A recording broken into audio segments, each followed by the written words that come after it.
आप सभी को जय श्री श्याम। आज की वीडियो में हम आप सभी प्रेमियों को माघ मास के कृष्ण पक्ष की छठ तिला एकादशी की व्रत कथा सुनाने जा रहे हैं। आप जहां भी हो 2 से 3 मिनट का समय निकालकर अपने घर के मंदिर प्रांगण में बैठ जाइए। देवी देवता के सामने बैठकर दीपक जला रखा, अच्छी बात, नहीं जला रखा या नहीं, कुछ भी है कोई बात नहीं, बस बैठ जाइए, क्योंकि कथा सुनने से व्रत करने का फल मिलता है। कथा और व्रत दोनों हो जाए तो 2 बार व्रत करने का फल मिलता है। अपने राइट हैंड में जल ले लीजिए और सामने जो भी देवी देवता बैठा है उससे प्रार्थना करिए। हे बाबा श्याम, मेरा नाम ये है, मेरे पिता का नाम ये है, शादीशुदा महिला पति का नाम बोलेंगी, इस जगह का निवासी हूं, गोत्र ये है। आज पावन पवित्र छठ तिला एकादशी का पवित्र पर्व है। हम आपकी दिव्य कथा सुनने जा रहे हैं। यहां हम आपकी कथा पूरी करते हैं, वहां आप हमारी मनोकामना पूरी कर दीजिए। ऐसा बोलकर जो भी मनोकामना है वो बता दो, श्याम सुंदर को स्वीकार कर लेंगे। जल को नीचे छोड़ दो। अब हम दिव्य कथा को शुरू करते हैं। श्री देवऋषि नारद ने श्री नारायण भगवान से यह कथा सुनी थी। तब श्री नारायण भगवान ने देवऋषि नारद को इस कथा का महात्म्य बताया था कि एक समय में एक ब्राह्मणी थी, बहुत ज्यादा व्रत पूजा उपवास किया करती थी, लेकिन कभी किसी को दान नहीं करती थी। ऐसे में भगवान खुश तो थे उस महिला से, लेकिन कहीं ना कहीं यह भी उनके मन में था कि ये दान नहीं करती, दान के बगैर मुक्ति नहीं होती। ऐसे में क्या किया जाए। एक बार उस महिला ने लगातार 1 महीने का उपवास किया। उस 1 महीने में उसका शरीर बहुत ही कमजोर और असहाय हो गया। तब उसके यहां स्वयं श्री नारायण भगवान भिक्षा लेने के लिए गए। एक गरीब का वेश बनाया, उसके यहां भिक्षा में। उस व्यक्ति को आया हुआ देखकर वो ब्राह्मणी हद से ज्यादा क्रोधित हुई कि मांगने क्यों आया है।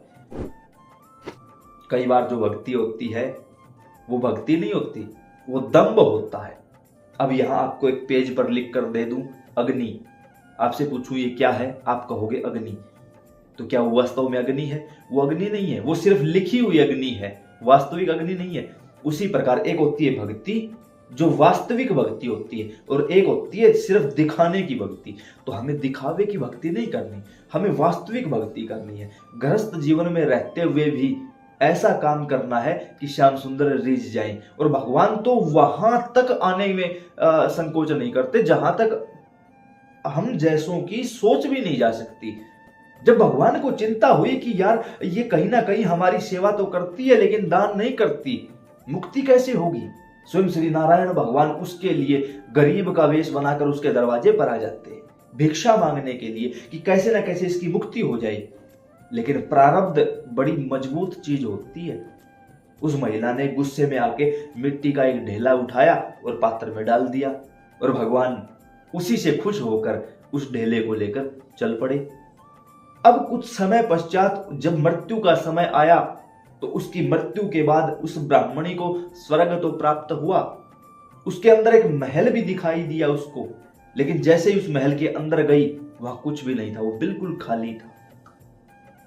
वो रोती चिल्लाती बिलखती भगवान के पास पहुंची, कहा कि आपने अन्याय किया है, इतने व्रत उपवास किए मैंने आपके, लेकिन आपने मेरे महल को खाली क्यों छोड़ा। ऐसे में नारायण भगवान मुस्कुराए और कहा, आपने जीवन में कभी दान नहीं किया, इसी कारण आपको महल तो मिला पूजा पाठ के कारण, लेकिन दान नहीं किया, उस कारण आपको सब कुछ खाली मिला। माफी मांगी, प्रभु गलती हुई, अब क्या करूं। कहा आप वापस जाइए अपने महल में, दरवाजा बंद कर लीजिए। कुछ समय पश्चात देव कन्याएं आपसे संपर्क करने आएंगी।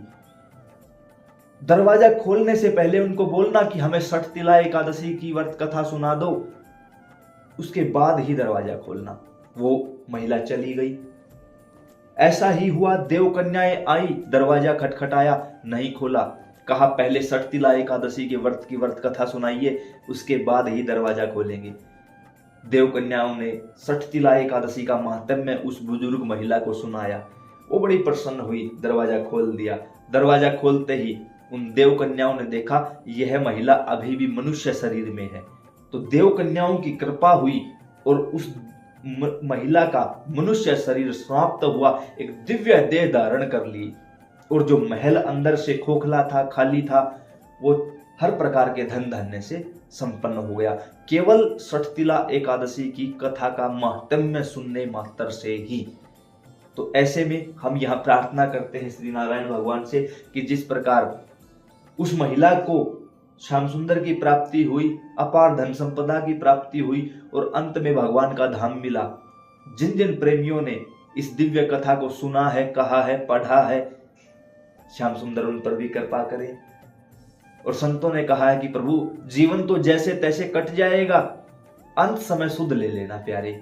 और जिसकी अंत सुधर जाती है वो बार बार माँ के गर्भ में आने से बच जाता है भाई। तो हम यही प्रार्थना करते हैं श्याम सुंदर से कि बस अंत समय सुध ले लेना प्यारे। पता नहीं कौन सी श्वास आखिरी होगी, कौन सा समय आखिरी होगा। जय श्री श्याम।